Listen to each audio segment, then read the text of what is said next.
Makasa Ghana for no yenye ru Akufo Addo amemu free yabakosem. Oh senior because so kai be a rebel. I'm telling you. Yenye say yenye free so president now where the 8 years yenye Akufo Addo from 2017 2020 yenye free. It was total waste of our time.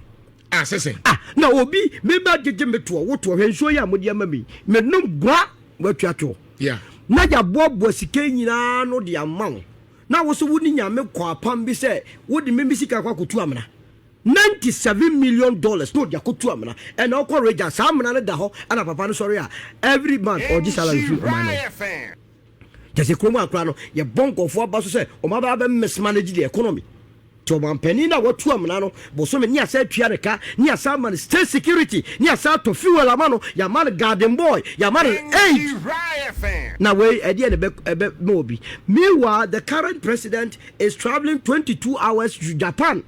And guess what? Okodu Japan no, what the company friend Diggers akoyen hyehyɛ Diggers say for 4 years no bebre say $100 million. Meaning say sika no no etu kwa akopɛ no. Na ebi okrom a onyonko tu amna.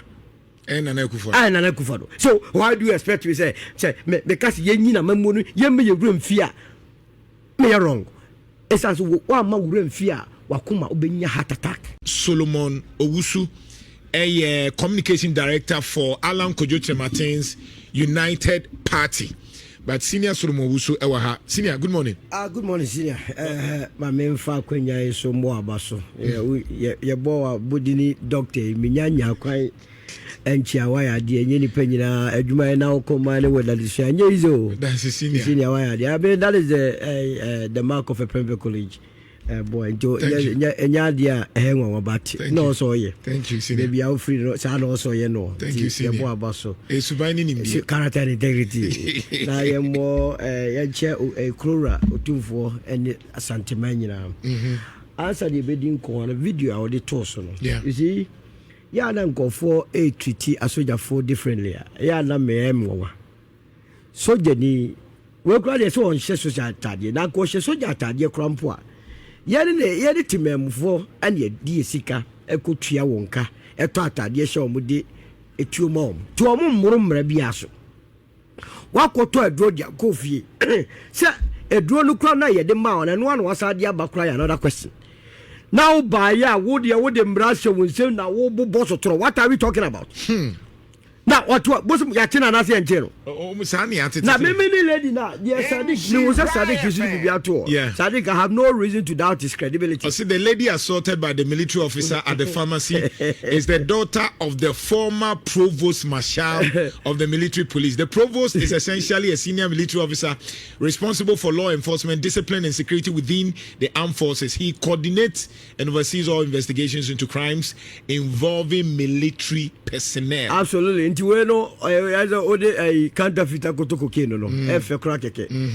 beyond that, some military lady na ye buo no also odwankasa esiu abrantie or reporting man the nearest police station because a civilian or military. The military no mo yamon yomano. Me as nipa ye ba ho a menya wo hwe obebu me no e wo se me take you on pharmacy na unlawful entry and then okoye kodi to trasem no ona ne a branch na no to no they must take him on. I was a some go for a jelly on baby no mo free system na jimie no ya doso na falesenko kutatu I don't do well where your money to no the sit room and you pelo kwaku oh you dey bia ye ka se many are mad but few are naked among tiase a branch we akwakoto aba mewa article 42 aka kire say you register go for almost sound mind we ade ababa no goto ye wakoto do 65 sit down peneso ye ntokwa we ye ntokwa edidi ya momode la me ko follow me free me drum kran me kwa follow sansem bi obi se ni hia me se edie na ato no na ya me ne ketasumo mu aso enu wona maga ho no mukubu dan bi ye usa soja fo bi ko bronco for by heart ye nte ho hwe je so omde o bronco for no mako free ba soja ni wuyi otade na wuyi u civil obeto ye tan ho no mo fa the chipo. Before you became a military person you were a civilian. Sabi civilians re anyamwa na ya shema taje kitu abi da go training ba ku mienu bi a mo se nya mo ni adwuma nobody no way. The might of the people no is stronger than the military. Eroti nana ye verse na ye nhwe se omo ba ye be die chiama omo chi no me judi omo nche no dia omo be chi no me judi na omo yine di me I will make sure say me ko die chira nsem bi se die ehia me pa me kwa ko die chira me judi ma me sha say free ha minister and saying na mo establish mo the final name movement. Yes, you say a party. Yes, aden mo buafu kwa senkwa NPP wo ho anka nkofo kra ka sen ka lanto ne boase a anka we de nka smooth win emano but ono kwa ne tirimu ye ne de ase yemfa position ni ma no obi e pre no baby cry baby entia nam de ati 9 per aden na ya na betisanse no bia ye de bi yesere. Yes, ye bu afu ne se oman no nkoye ye bota nyira ne se krono a adokro man no oman na ya kwan ye yensuo nye yesuku nye no ehye ye bufu ye fi se ye wonyoma a also man dey to develop and it is okase ye bu afu a na ye bu afu amamu afu tantan a for the last since independence ye nya ene e dia ba bewi enu ti no ye ne omo any problem but the truth of the matter is say NPP de ani empese be ka o ma SMP esanse ye free mu na ye free mu no mo anso hu ye impact o ma hu se awon pam je ni ye ne ani wo mu a ye kurukura party ni kakrakra ye free mu na expose no na o party asisi a wa national chairman wa petu ayare so onye bio enya wonwa wa petu ayare o obi adumi njira se 17 ya jina to hospital adiro ndumi nya adwuma doctor a prescribe se okasa obewu na adwene ne nya adwuma what all of a sudden busuafo na tro krata bai oso nya adwuma bio second first bute ye mani committee ube won meeting ya friend is any pen na bani asha na betwa CEO ho yesi bute ne won ka ho. And it is the person that is leading the party na nkasa your friend Osman aka Buga teacher Buga the NPP before chairman. That is the reality of the day. In the way you piaga see there unyini na say na NPP na konotia e gagana foliso na dey necessary if we say wo mkonya wo bia kan kabia your friend na Akufo Addo on pe divergent opinion on pe consensus building. Se obetchira wadwene mu odu a ebiti ne de no wompe ana ohun se so obetimi asosidi a mimpia wo mu ade bia wo de divergent opinion ba adwene mu odu a betimi asakra ba na memfa zombi fo no an wo ji wo no mu nyina kakrakra wo de enticement o mema opposition say no ma won mu a omho akono ne yi na afiri mu ana omo a yesa masa yanko ne omo di akire ombe di akire na e de omo ba bedru sei ene to hwe party no a of the 16 regions no half of them onkuta functional illiteracy as regional chairman. I can give you the name but the truth of the matter is omo party ne ye afiri mu nti no omo be ka kire say ye de oyawo a mitime sere sa say oyawo be na ye ne yawo nyina say Ghana must develop right. And no kwan ye how apart from that party there your constitution ye chese ku freedom of association open now do and metumi as akose mako back to the NPP obi anya me hwe me say to me free the same day ye me pe senior mami busa I understand say sabre na before say yera ala ye na adin say o te no ho no ye nyantete say president and Akufo Addo president Eka bibi say over his dead body no be president. Oh yes, o can several. And the nya ade a ono no say na adwinem no ala mane boka over the primary sim. To no be kire ni bibi. Especially 2014 na ala contest no fi say also ko on the post. How can you think like that? How the party everybody there? And in fact say ni ka NPP ni year o ka 79 ono ni bra no offer. Pauliti wo mo ene man lima ba o ti ukra the original PP ni UP ni kwa o te won firi ho ade ye ba NPP mu no 1992 no na found ka onye founding member na wo founding member wo wonya founding member no o ba be ka kire obi o founding member say over your dead body but that is by the by ye jaw mo ene answer the election 2024 alan ka kire wi ase nya say NPP was a declining party Omo be di na teba enede yehu. But no more expectation ka monso nka anya bia mo ne third force. Am resource no so amfa. No ni asem wa bitimi seresa in the coming days. Nana ye ba be press conference bi okruma. Ye did the true state of election 2024 ba be tuja.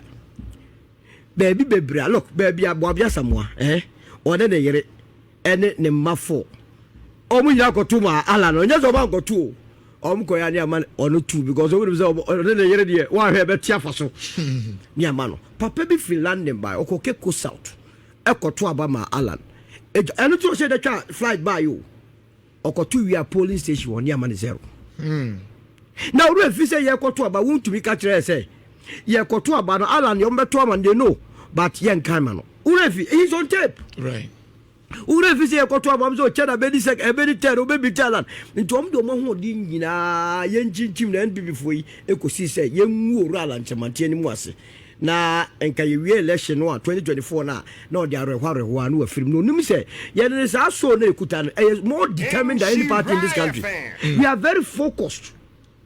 Ubenya 1 or 2 people are omono akumani swadia timro souls normal enu you know obi ko hunhunu anaso dada o mka krebi with sikaki to bia no matwe waka but vast majority of the people that moved on Annan from the movement from the NPP to the movement and yabe UP no ye more than a determined so enu die enka ye kra ye wiaye election 2024 95% of the polling stations across the country yama Alan agent anko wango heso ye more accreditation mu drop so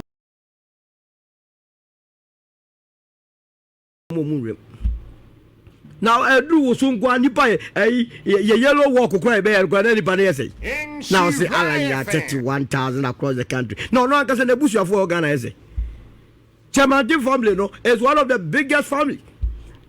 Me busu afo yesa ya to aba mai and so omo effice omo create that impression enye sa na tie na enunti na ye ko movement na the original intent ne say ye beti political party but na mre na aka mi akwa to election 2024 no na sua eje ka se ana ban so te so e go mbe chinchima ma certificate rikra no ye nya enu tie man ko as an independent candidate e jero de mbemu in any case election 2028 no ye nyina start from 0.0 and I say beka cho bi say o de election 2024 unya 6 million you know and no ye de go am 2028 how na we start the year start from that ye nya ko start from 0.0 na o hwe de e kokosu ya that is a Ghana for no omu hia that credibility that leader okuta credibility a o de be move forward enti ye de ye at peace with ourselves right. And no tina ye de party aba the structures nyina ACC akwemu a ye ko yenim from next year go you know what the ebe wakono e wo kroma United Party so enkofo susu se enebe bia ye to abani jinzi for ne dos yes mebunu ne dos yes Alan zo onye jinzi yes into connection ne de wahi cause oma omunim Alan enim Akufo Addo no mu fedi yes jinzi for no omunim the current ones here yes.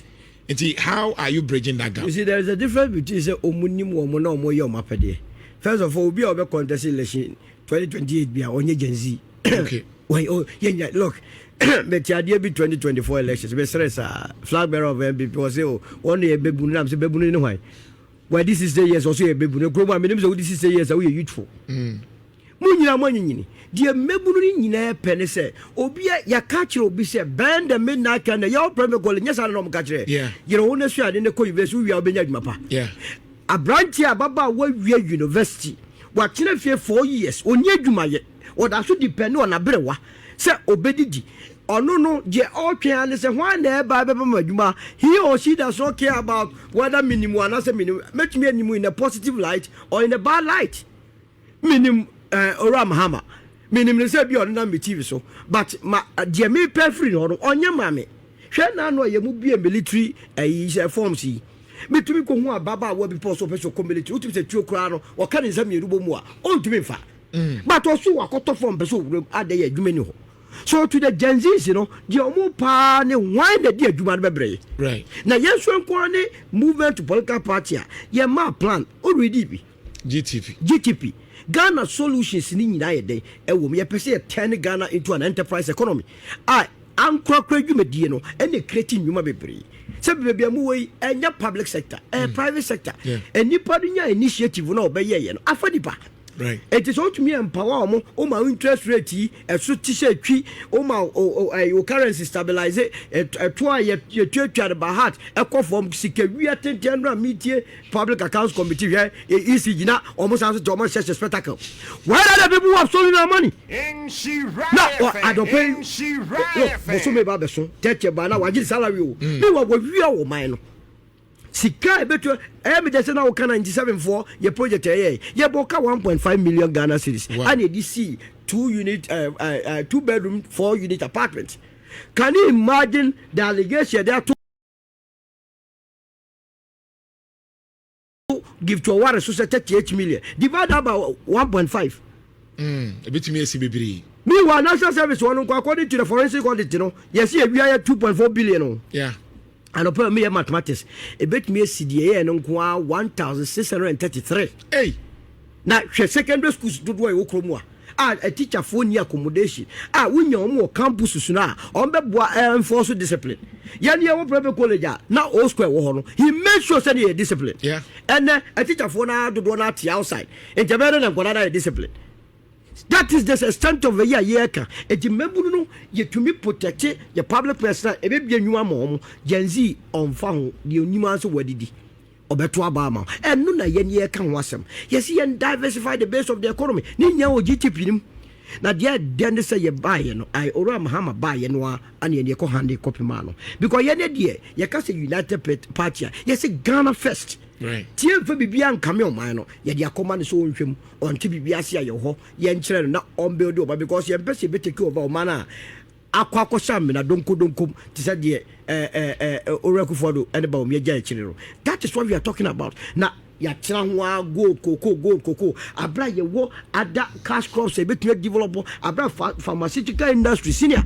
A home sika yes say hono enya de ketwa automobile say no de or the policy by started share kaswa anything eba amemu ni atwena yefemu o man a me ha mani a Ghana CCA there is nobody apart from Allah. Okay, inti yenhwe we 10 months ewo yura jomahama amemu. Yes, ne den wa ya de den no nya de me feel say ordinary memo no kotutu Akufo Addo ho dia obeka so esenti makase oh yes me makase Ghana for no yenyi eru Akufo Addo memo no free yabakosem senior because so kai bi areba ho I'm telling you yenyi say yenyi me room free so president now wedi 8 years yenyi free memo Akufo Addo from 2017 2020 yenyi free it was total waste of our time. Now obi me ba jeje meto wo to hwenso ya modi ama me num gwa watwato yeah na ja bobo sika nyina no de amawo na wo so woni nyame kwa pam bi se wo de me sika kwa kotu amna $97 million no de kotu amna and okwa reja sa amna na da ho ana papa no sorry every month or this salary free man just kromo akra no ye bonko fo ba so se o ma ba mismanage the economy. Toman penina what two amano, Bosome near said Pianica, near Salman state security, near South to fuel Amano, Yaman garden boy, Yaman 8. Now, wait, at the end of Mobi. Meanwhile, the current president is traveling 22 hours to Japan. And guess what? Okodu Japan, no, or the company a friend diggers, Akoyen Shaya, diggers for 4 years, no, Bebre say $100 million. Meaning, say, Sasikano, no, to Kwakopeno, no, a few chromo on your Kojo Kyeremanteng. And an Akufo. So, why do you expect me say, because Yenina Mamunu, Yemi, you room fear? Me are wrong.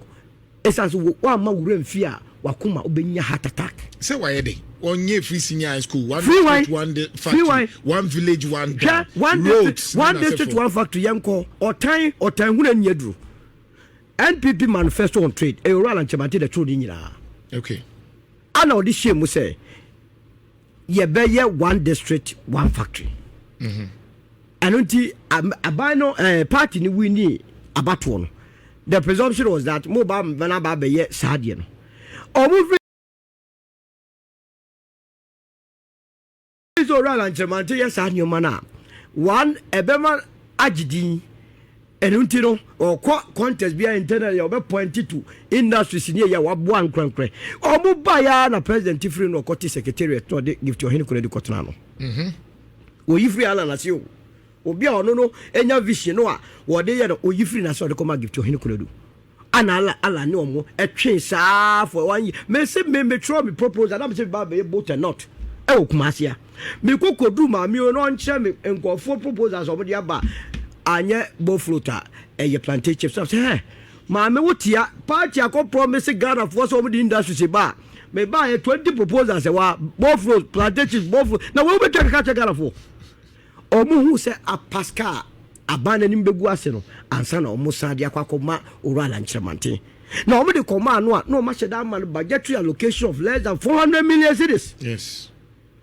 Now omo tam in the same way no more than 2 billion Ghana cedis at the Koma vice president at the year or the policy be by your friend NAPO ne de ya obi a tertiary institution where university where polytechnic ne ma me atwa wholesale free boarding say one of the own to be nyadwuma bia adwuma obeya ne say ye be soma public institutions but so me so a ne ye 700 cedis. Is that the way we run the country? Abra say sika no we the command the trade and industry ministry ama Emma no the year the 1D1F ehye mu kena enka ankwankwa dwumadie no ebetumi akwakọ asese sika na hunsi hunwo fom na omotumi de bia omunwumam na sa nwuma na ba be fa the very graduates na ye no wa anye ne sa enunti no and the money yes but even with that limited budgetary allocation of less than 400 million no oral and Kyeremanteng because of the credibility nito banks no eboa no the 3 billion Ghana cedis kan ho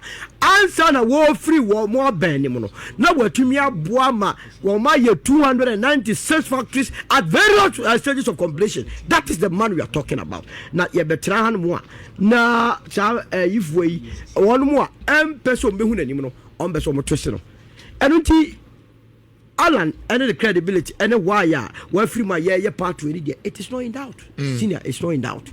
Bibia dana kwemboko bibia betimi ayi anytime once and my bedia be bahan mufiada yako 5 regions yako inaugurate regional executives be sabra metie be general secretary so tiore oyerepa aye boom ya inaugurate omuso ba ko e constituency no dia na nkofo e kan say parties na ya na eba no ahode ni so yes because omo ba obi on mo a opese ye hu no pilot so keke on pese obe make impact be aba can I show you senior say a year by now ube hu the UP every constituency in this country with our constituency executives and polling station executives. And that's my ready. Yeah, make us say you inaugurate Asante inaugurate regional executives. Oh, or more and a regional chairman.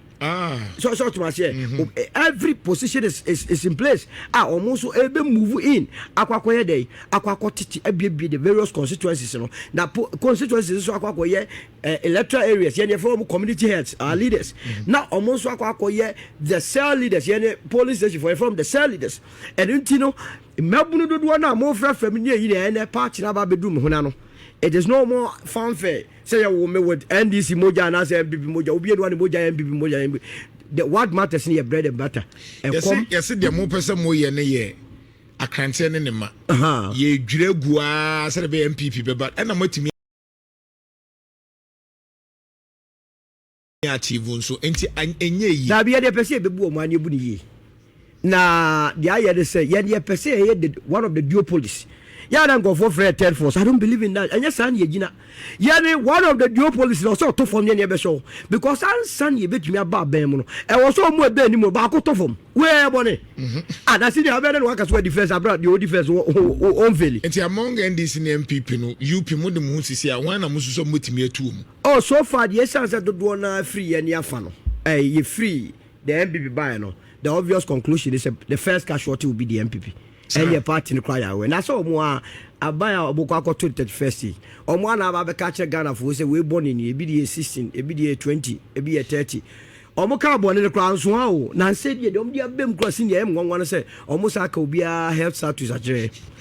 we say Kennedy wabodam we say Bawumia autism we say we na enti Ghana for no mu wi na maba be ka kire say between the mad person and the autistic person yen go iba akomedi anim that is not possible and it omo breaking yen so afiri mu a ye de sa sunsun na afiri mu a dodo na atwan say o ma be kan ho party na wo ho no oral Gyamfi adofo wo mu nya nipa ketwa ana mu nya nim light no obi wo twen say 31st o mema adamdie bi say jamu kom ayi election a delegacy omo ses kamom omo se wie na omo 31st ya mutu agu omo nyina eba kronkronim UP no ebeji omo feso ye ne ensem centrist party ye political philosophy ye centrism say ye je papa bia wo political party bia mo Ghana ha na ye ne ma ya adwuma to bia ya ba ye se momra ye so de nyesika sem odisika sem be party mo be pamo so person ye parliamentary candidate assess ho a wo hwehunu bi nimde a obetumi dia ye adwuma bo Ghana. That is the foremost consideration. Dia kan se party no ye ne ye so asene na otumi akọ contest eno nti no nipa dodo a e frɛ kora se 2028 on be contest on a ticket as parliamentary candidate no senior edutwem edoso na there say even sitting MPs here sitting MPs from both parties obo catchers obo de obo hwe obo primaries so obo go don go mafia omo a ti yare no yan kasa o yeto yate because I'm thinking say anye bia no undoubtedly Alan ne strength ba ko ya Asante. Yes enti say yenya United Party for omo gina na mutimi pusho mo yire mo ho bia e che say NPP for city mo say edwiri bia gu beji bebre no. In fact current sitting members of parliament were NPP dodo na betumi akọ back to parliament no they can only do so on the ticket of the UP go party ni enu nyamo Asante Mantembio enne for the first time NPP ni share NPP atade odu ba bia no wayi esi sir na de ye ken 2.4 billion na NAPO abeka ho na ECG abeka ho na your friends SML abeka ho na PDS abeka ho chese bebia ye krono miwa na party for say omu fresh anko for ya de omu kan say debi be ye say debi be ye na mu ye ombotom to omu na omu ton kwanta omu apai enti UP na ye omu akono ama omu nyina eba de na omu suro ne say enti UP ebeye ya start ye inaugurate ye executives very soon ube hu your regional office ube hu your constituency office ayo for group constituency on and the crowd hu your office wa and the constituency executives no omo say we have come and we mean business na ye ni omo ye be call pep I for greater Accra dey no brainer nipa dodo a enkra omo agye atumu a omo twen no enya asem ketwa because you see Ghana for na bre any hunu a ye sha ye ndi so bo she hunu no doso ye kan ya kan de bia so bi nso be ka se the same bo she na la no nso ka sa bo she no fantastic no ka ho ensemoni nti ne chedi o ka ho ensemoni nti ne chedi o campaign yes because o campaign based on the otchere what the trade your friends the manifesto trade policy and say me ba me ABCD or buy or catch us on the Africa Continental Free Trade beba wo ye ya one family and then headquarters e wa Accra say gebedi ehudwa or catch us on the automotive development policy beba ama ya assemble cars na ya vehicle pass crowd because you import those afibia ya cars in the pass close to $2 billion back roma and no can be ye city no enyina so ana Ghana your maya enye se ye cars wa hada wo ye ton cars etinya ade bia ye novelty bia oye oba ye ono atra no to so ama obi ama eska wo etro policy no ama 6 leading automobile companies senior and omo assemble vehicles and Toyota Hilux bia be hu bia ye no Ghana ya assemble Ghana Volkswagen be hu bia ye no ha Peugeot bia be hu bia ye no ha and it is nipa no okaso be bibia oye all the man na ya da o ma ye Friday we bi first father day ni ye baggy o jeans no ni we o chenta o high o nya guy but ohun said no emwa ya kuso motesta na yi no ento me change yi no ye be ye na yi look oil palm before say NPP be fi abam 2008 I know a trade minister no me to one more the next ni bibia Israeli technology na ye ba be dua no Ghana because Ghana na Malaysia for be far bear and omunya $20 billion every year free jade na ye on be far be no ha ni a kire o ha edua no ye de ye ntumi nya saa sika boten ni mfrim meanwhile ye ni akosi koko ni gold so a koko so Afriyie dumi mfa more than 2 billion bre meanwhile obi to Malaysia onya 20 billion free abem Malaysia so oni mo no Islamic country ento mu ntwa bi fa ne say ye die ye say twa bi kan ho yi na ye no mo ye na ye sa so de nsan yi ka ho a sika bibiri ohia be ne beba na nya numdwa Dabi and I make a chose the Obecabiano or catch us agua and no one no daroma. Not Ghana for Crapama, your move on it. Or buy no Beshe Mukan and took industrial area. Now for Tessa factories are springing up on the Kwa Amanone, American Gasso, Ecogis Cabano, na a Dukem cry. Now because one district one factory so much noa because of started ye demand in fika crebino or more we quote Techima when Joanna where did lemon your friends factory and rice mill near Inia or ye but or time hununtino. Yeah, manukra yam yakase alan day and it won't manukra. Now no be kuta to me now. I'm telling you, say ye nya political independence, but your bottom independence ye nya. Alan is the one that will bring you the bottom independence. Now we can only do so through a modern party, your friend UP. Ye woman you know, show the credibility of the people leading the party. Ye an interim national chairman. Or your Boniface. So just say how come NPP more. Bugani or chairman. And to the compare Boniface any Buga. Never to say don't get you. You will see where the battle lies. Your interim general secretary. Your friend say ya Bawumia Samoa. Right. His pedigree in Ghana's politics. On Yakwada. Now the Fatu Junior Kuma Kobi. Gyamfi. Now go and this Simonswa 50. It tells you something. Say remain business. Now it cuts across the regional executives because the interim regional chairman. Your friend is a Samoa. Asante regional chairman. Why? Would to me. Any senior would to me or maybe Samoa. Better get to get. So you're so focused. Maybe you could your constitution. You grow. Already your blueprint, you know, any GTP or yeah, and also that. But there any political party or Chroma say, or make your plan. What they have been doing over the years, and they say about the idea of a manifesto. And ever manifesto should be a set of promises and show Kwan. And you catch or say, you better inflation, so senior, you show steps, and then you can be the betrayal and attitude. Oh, and to be a danaquem and naquem, and your casakeke. Yeah, what it takes. Send your mama by or more besia.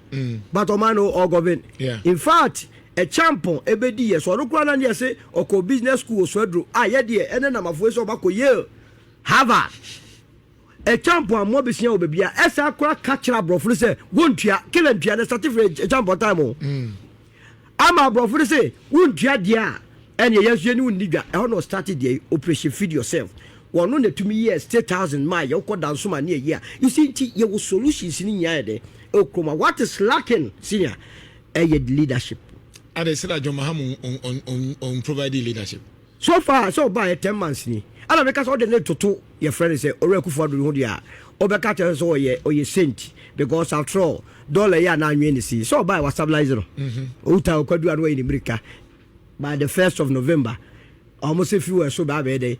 Because there's a correlation between fuel prices and exchange rate. And I'm to stabilize the exchange rate today, fuel bobede, because say Nana Akufo Addo can ask him, Ninshe, and no more benefit. Nana Akufo Addo, Ninshe, so good to Amina. I don't know a benefit to him. And now Boamanti and this is a chronoya and public accounts, ministers in Obia, Yakaso Maria is a health a year. Adobia Iska. Oh, Maria, Attorney General Kokota, he says, I don't believe in that. Opa Kokai Hanan Diano. Attorney General Samoa Kwadua all on behalf of the state. And Attorney General or representative was say Hanan where we are now maybe better as alleged. So Kwenas when we are Nippon will be kind Attorney General. Because maybe Timmy Baby and that's why they where we are and I believe the Attorney General so where we are. Sir. Of course. And you know Jacob Bob Bessia that does it not strike you? Eh? See there, sir, your finance minister, former finance minister, Ken Ofori Atta. what be the anymore? So what they walk to Bible quotation yard, my as a white shirt, a bodem when you are catching what you want your cron ready. Now we are member what can you feel, man? 1 year and go begin. Why I had an one street of Washington, Chile. Oh, difference in Washington when you're Benny. What face you got? 1 year and Tron Woody. The first time cast I feel because about 5th of May 2025 or whatever, in October or May. Not just what Jack so Jessica. Ya no ya betina ha na ya be kan say it is alleged Abraham minumi enu ya we say okobo besia $13.5 billion Accra to Kumasi kwanye Accra to Takrade nye Accra to Honye Accra to Kofodua nye look it took ohene kese otumfo so obeye la sulala na Aban hospital enyo wonwa Aban hospital sikani yemfa nko menhia no oni mom ko sresre say yemfa nko hospital ni that was an indictment.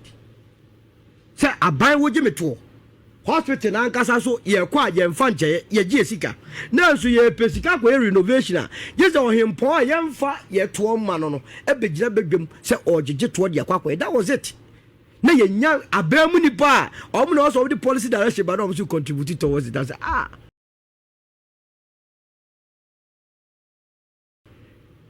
serious. So just anything BBA did say a work of Addo de or send Koja public appearance cry. Na ye share senior ye de be untima John Mama media ma catch on in the NDC say. Ye Ghana for the new standard. Okay. Standard in New Standard in New. No buy no one go for on one minister from Boakye report say na be move nyina no dodo na no omo ye de ye galamsey so na campaigns. Or quite no good any babies are contaminated is still involved in any galamsey we cry we the castle. And it's the standard the more Mama say, on making sure inflation be under 10%, policy rate be under 10%, na chrono no yateso.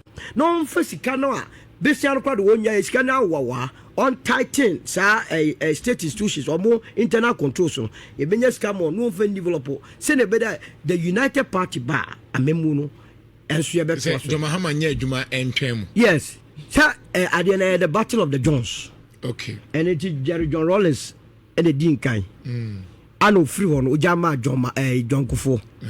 Anna John the free one, Ojama John Mills. Yeah. Anna John Mills free Ojama John Mahama. Yeah. Anna Ghana for Papa Besuguya Suana Munja Johnson no Munja Johnson on ye mistake. You could have a Kufo. Anna could terminate.